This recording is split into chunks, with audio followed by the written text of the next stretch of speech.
Welcome to Built with Grit. I'm your host and strategic partner in cost reduction, Luis Fernandez.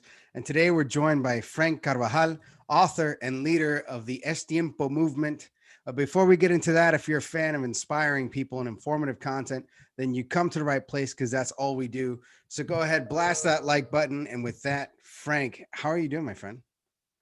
Hey, good morning. Good morning, Luis. I remember it was last summer, pre-pandemic, we had our first phone call because we have a lot in common and we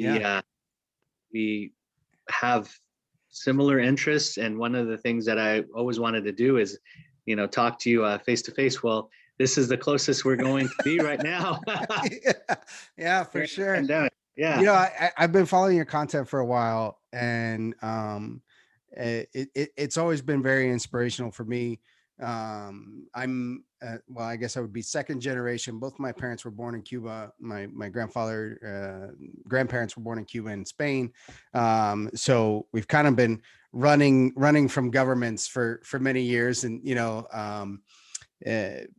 immigrants to the U.S. and I learned English in school.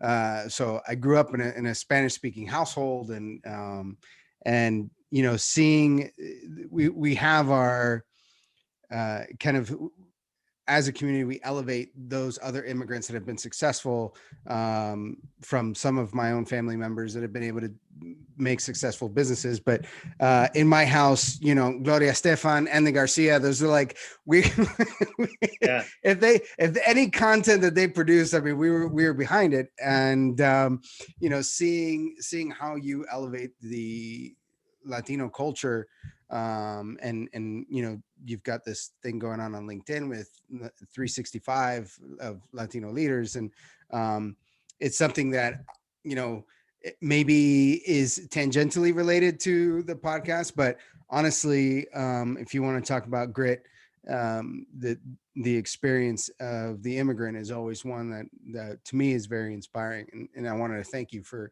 elevating that, highlighting that, and telling those stories.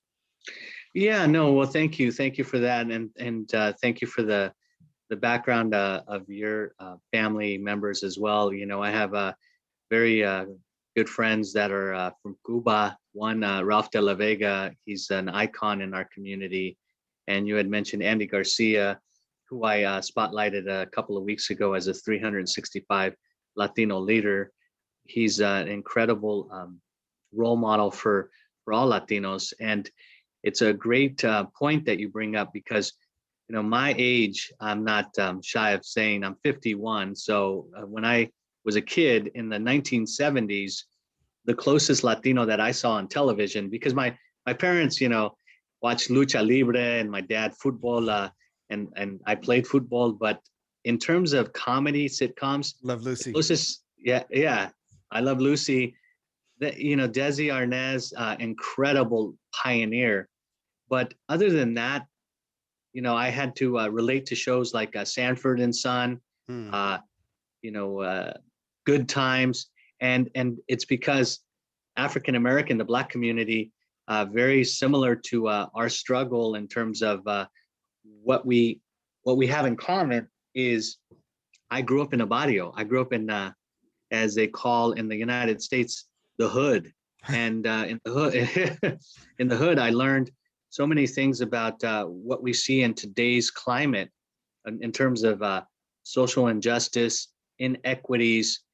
And Louis, I really realized when during that transportation period, as Kamala Harris had mentioned on the debate stage, ironically, she's now the VP with President Joe Biden, but she had mentioned how she was bused to schools, and being bused to a school for me was where I was integrated into a school, but it was primarily white.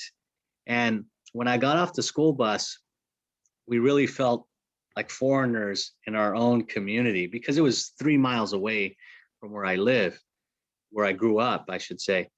And at that point, I started having this fire and desire within me because my mom, within my DNA, always had that tenacity, resiliency, and that fiery spirit that wasn't going to be intimidated.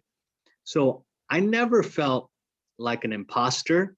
I never felt like I was going to be intimidated, because I always had my mom's voice right here and mom's spirit in here.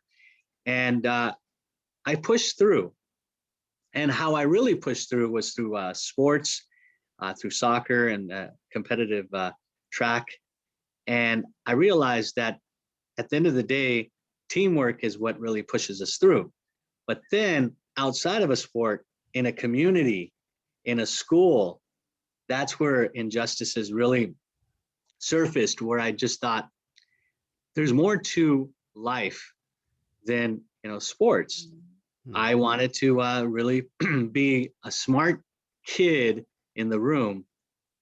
But I remember this experience in high school, and it was an interesting experience because the counselor, who happened to be Latino, wasn't very supportive of my aspirations in getting into like AP classes and, the classes that were navigation to college. Instead, he wanted to, with all due respect to trade schools, he wanted to put me in a trade program where that was my dad's biggest fight against trade programs, because my dad would always say, mijo, in Spanish, mijo, no puedes trabajar con tus manos, necesitas trabajar con tu cabeza. Porque he really realized that I wasn't going to be a good mechanic. I wasn't going to be a good craftsman. So he really wanted me to study. And the counselor, high school counselor, ironically, wanted to place me in one of these programs. And it was until my track coach and biology teacher, Mr. Paul Kilkenny, said, no, I'm going to help you, Frank. And he was very supportive. So the mentorship really put hope in my spirit, and allowing me to think that college not only was possible, but at that point, Louis, I wasn't able to, take an SAT test or, the navigation, like I had said, to choose a college. So I went to a JC, and from a JC, I transferred to a four-year college. And after college is when I really realized the disparities in our community. And in 2001, after a master's program, I was in a profession where I was collaborating with this gentleman who happened to be a pastor at the time as well. And I was telling him that I had a conversation with my dad.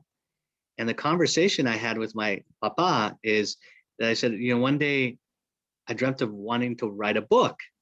And the book would be about profiling successful, prominent Latinos throughout the US.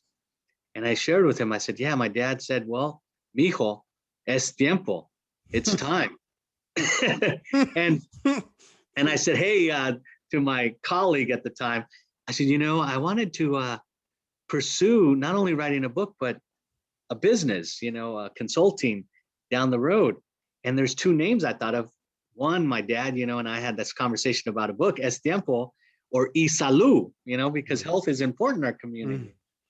He's like, go with the first one, go with Es Tiempo. So that is how Es Tiempo was born, through the inspiration of my parents and me following through. I'm listening to your story. I can't help but think of, similar circumstances and events that, I experienced as well. And I think that's just kind of, you mentioned about the seeing yourself in the African-American community and coming a hold of them. And I mean, what Latino in the US hasn't heard somebody say, does America speak English, or, if you don't like it here, you can leave. Right. It's kind of like two things that are just part of what we go through. And I'm going to share a quick story with you about my own high school experience. I was a senior when Elian Gonzalez, you remember Elian? Oh yeah, of course. Okay. So I was in Miami, Florida when that was going on. The house that my grandfather had owned, that my dad lived in when he was in Miami, was where the cameras were facing the house. Yeah. Okay. So right across the street. We were in the thick of this. And I was going to a school that was also predominantly white at the time.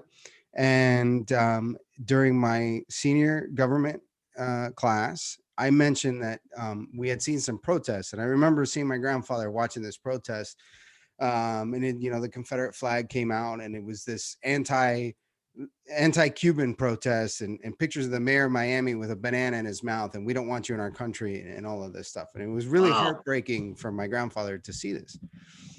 And so I mentioned in the class, and I was like, what bothers me is that this has become less about the immigration status of this kid and more of just an anti-Cuban excuse. And this kid, he was back to my left, 3 seats back.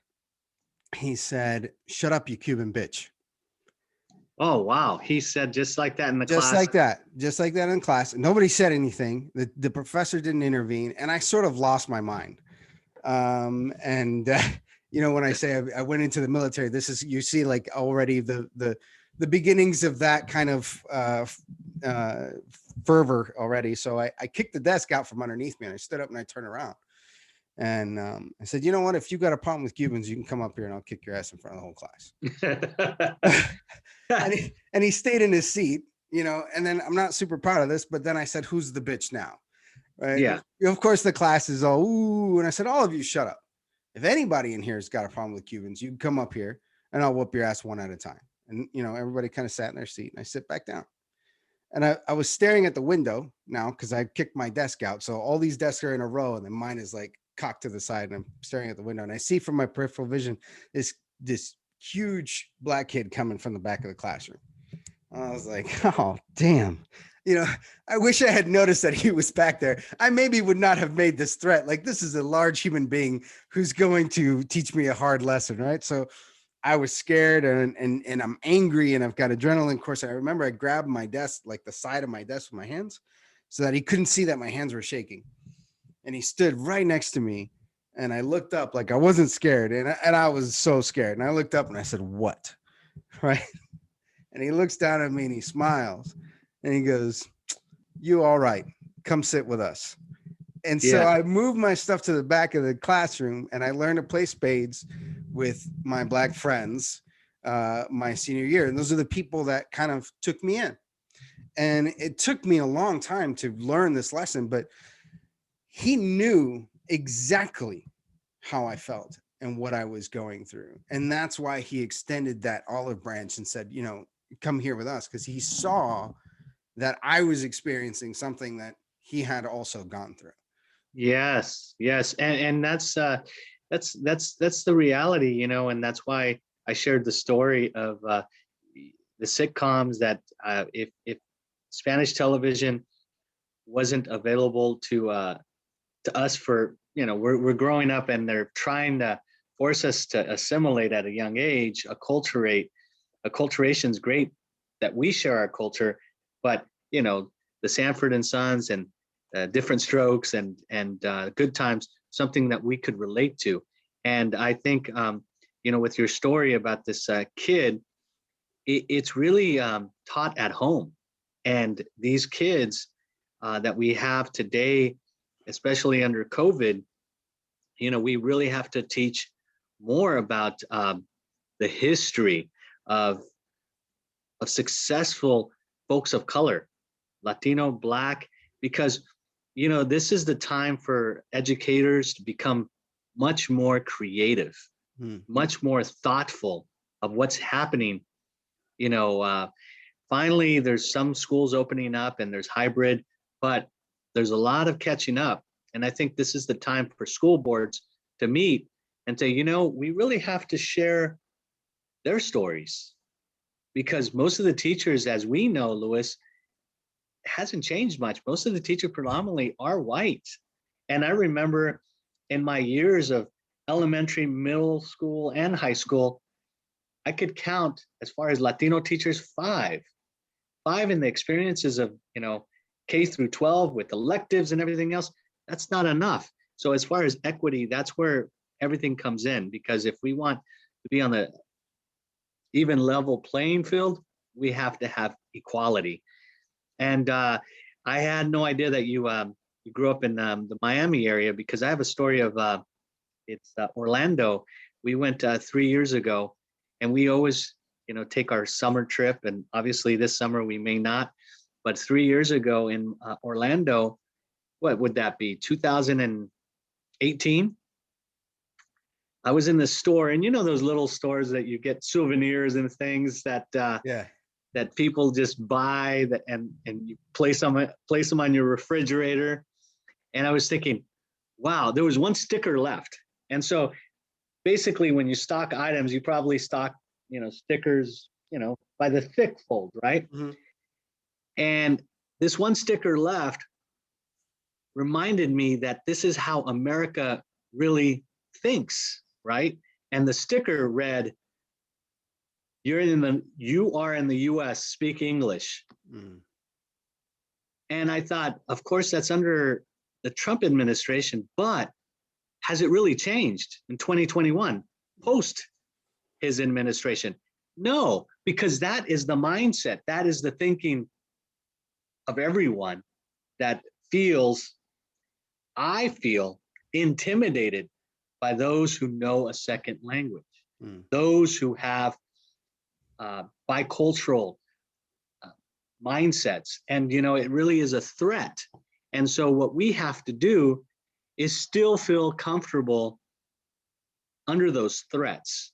And when I say that, I say it as you eloquently put on my LinkedIn 365 Latina leaders.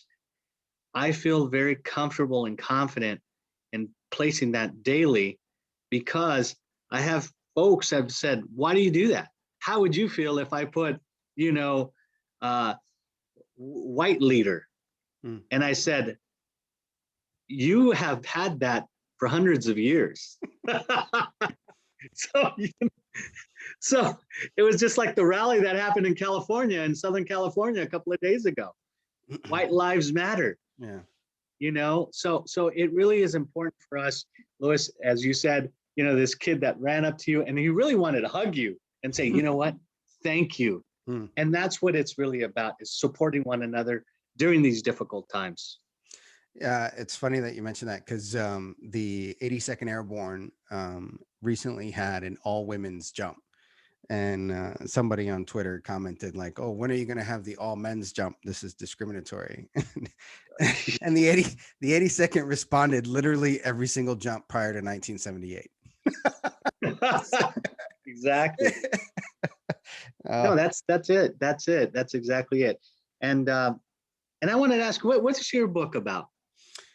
Keep on Leading is a leadership book. So, I've been in some sort of leadership role basically since I was 18 in ROTC in college, and I've been leading teams and leading people and doing it in the military and then outside of the military. And I kind of I took an idea inspired by going through some courses and seeing things where we try and put people into boxes and make them objective solutions, like here's our conversation flow map, and if you start here and you go this way and then you get back to the beginning and then you'll end at this, like that's not, people are more complicated than that, and that's not how it works.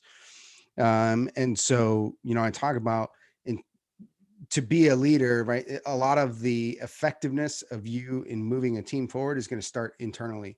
So I actually split the book into 3 different sections. One is leading yourself, and then leading individuals, and then leading teams, right? We want to skip to the moving teams in a certain direction.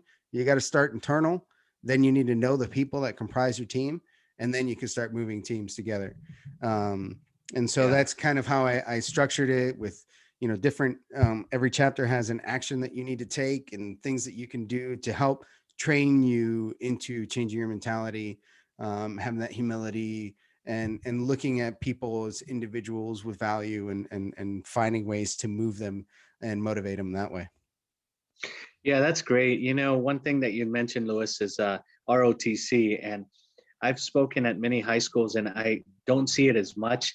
And you're just a little younger than me, but I had it in high school. I wasn't part of it, but a couple of my friends were. And I think those leadership programs need to be across America, because, it really helps. And one thing that yesterday I was listening to a webinar hosted by my friend Tony, and Coach Ron Rivera was on. And, he really talked about leadership in the sense that he learned from his dad. His dad was in the military. And so the leadership skills that folks learn from the military are so priceless. From my wife says, I wish she always shares with me her dad's story. She's like, Frank, I wish you were in the military early on so you can know how to make a bed. Simple things.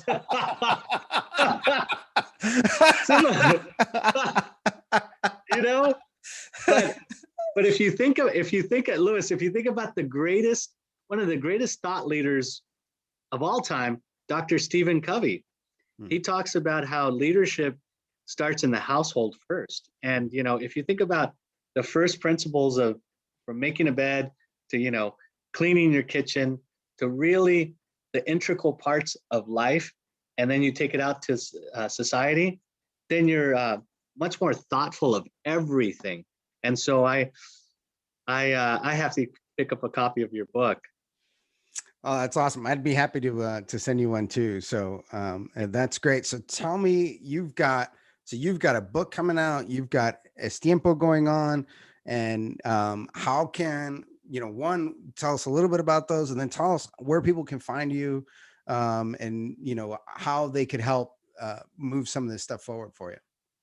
Yeah. So Tiempo LLC is based on leadership development. It's an LLC that really is overseeing the Silicon Valley Latino Leadership Summit that I host annually, that works with companies, nonprofits, and public entities, government, to work and address employee resource groups that really hopefully could focus more on recruiting more Latinx within their organizations or entities. And the summit is an event that, of course, post-pandemic will happen again, that brings successful and prominent thought leaders to an all-day event. And then afterwards, I work individually with some folks within these companies. And the summit was really born from the idea of my first book, Building the Latino Future: Success Stories for the Next Generation. And so during this pandemic, I really was motivated, inspired to start writing another book. And it really was about the pressing issue of how the digital divide and kids that are remotely learning from home are struggling with simple issues as broadband issues, Wi-Fi issues. And I thought, well, why not write a book on folks that are in these sectors, whether it's technology, nonprofit leadership, venture capital, arts and media, to folks that are in their 20s that are going to be leading the way in the future, that could share their thoughts and experience of how to evolve. And so the working title of my book is The Evolution of Latino Digital Intelligence, Evolution of Latino Digital Intelligence, and it's due out this fall.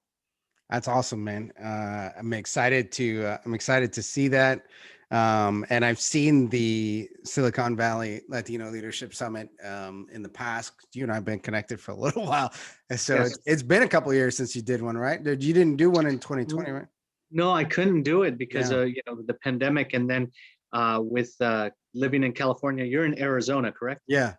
So living in California, they're slowly opening things up. And in June, in a couple of months, June 15th, depending on where the cases are, where the government and our governor is thinking as far as opening everything up. After June, I have a call with the director of the venue at the Computer History Museum to look at having the event live in October. So God willing, everything works out. And I would hope for you to attend because you're not far away. Yeah, no, that'd be awesome. And if somebody wants to get a hold of you, how do they find you? What's your social media home? Okay, so you could find me at Frank Carbajal, Carbajal, on LinkedIn, and then you could also let me go ahead and put it here. Change my yeah. I'm gonna go ahead and because it goes as NCA Zoom, but I'm gonna plug in my name here, and then with LinkedIn, and finding my name here. And then with my website is www.estiempo.com, and Instagram, SV Latino Leadership, Instagram, and with Facebook, it's Silicon Valley Latino Leadership. Awesome. I'll ask you for the links. We'll put them all in the description. Okay, cool. So that'll be great.